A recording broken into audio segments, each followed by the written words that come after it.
तो देश के एक बड़े संत के पाकिस्तान वाले बयान पर सियासी घमासान तेज हो गया है। हालांकि उन्होंने ये बयान देश में होते डेमोग्राफिक बदलाव के संदर्भ में दिया, लेकिन जिस अंदाज में रामभद्राचार्य ने इसे हिंदुओं पर संकट के साथ जोड़ा, उसने बिहार और यूपी में सियासी माहौल को गरमा दिया है। समाजवादी पार्टी ने इस बयान का कड़ा विरोध करते हुए सवाल पूछा कि क्या देश का मुसलमान आतंकवादी है। इधर संत स्वामी अविमुक्तेश्वरानंद ने मनुस्मृति को भारत का ही नहीं विश्व का पहला संविधान बताते हुए सर्वश्रेष्ठ बता दिया। हालांकि देश में एक के बाद एक संतों के ऐसे बयानों से लगता है कि अब संतों की वाणी शीतलता की बजाय उग्रता फैलाने पर आमादा है। ऐसे में सवाल यह कि यूपी में मिनी पाकिस्तान, पश्चिमी यूपी का ऐसा अपमान। आज इसी मुद्दे पर हम चर्चा करेंगे। साथ ही बात होगी हिंदू राष्ट्र का मतलब मनुस्मृति, बाबा चाहते हैं वैसी ही संस्कृति। तो चलिए आगे बढ़ते हैं और सबसे पहले सुनाते हैं रामभद्राचार्य का वो बयान जिससे सियासी तूफान मचा है, और उसके बाद सुनेगा उस पर किस तरह के पॉलिटिकल रिएक्शंस आए हैं।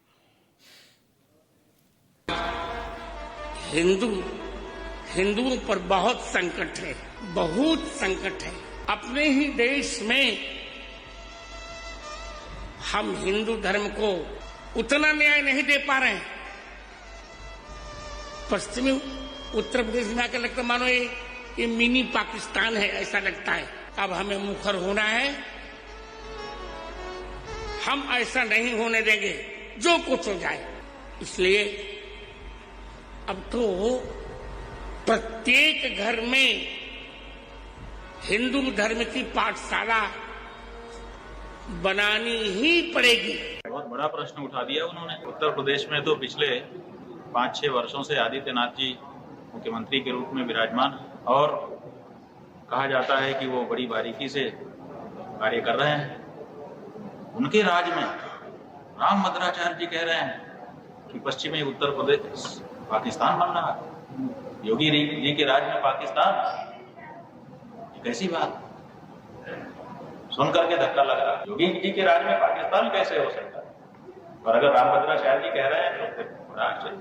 अब उनका अपना निजी विचार है ये, और आज देश निश्चित रूप से देश का हिस्सा है। देश के विकास में, प्रदेश के विकास में हम सब लोग, पूरे उत्तर प्रदेश के लोग योगी जी के नेतृत्व में प्रदेश की बेहतरी के लिए काम कर रहे हैं। ये कोई कथावाचक नहीं है, पाखंडी है। इनके तथाकथित कथावाचन पर प्रतिबंध लगा देना चाहिए। इस समाज को तोड़ने वाले लोगों में से हैं। जब कभी भी इस देश की इज्जत दांव पर लगी है, हिंदुस्तान के मुसलमान ने साबित कर दिया है कि इस देश की मिट्टी से जितनी मोहब्बत हिंदू को है, उससे कम मोहब्बत मुसलमान को नहीं है। हिंदू और मुसलमानों में अलगाव पैदा करते हैं। ये देश के दुश्मन हैं, समाज के दुश्मन हैं। बीजेपी के प्रवक्ता है, उनकी गतिविधियों पर विराम लगना चाहिए, प्रतिबंध लगना चाहिए। आज के दिन में उनका कहना सही है कि भारत एक तुष्टीकरण नीति से प्रभावित रहा है, और आप देखे होंगे कि भारतीय राजनीति में केवल आंख मूंद कर वोट डालना, भले गरीबी बढ़ रही है, मतलब धार्मिक आधार पर वो बटन दबा के अपने बच्चों को गरीब बना रहा है।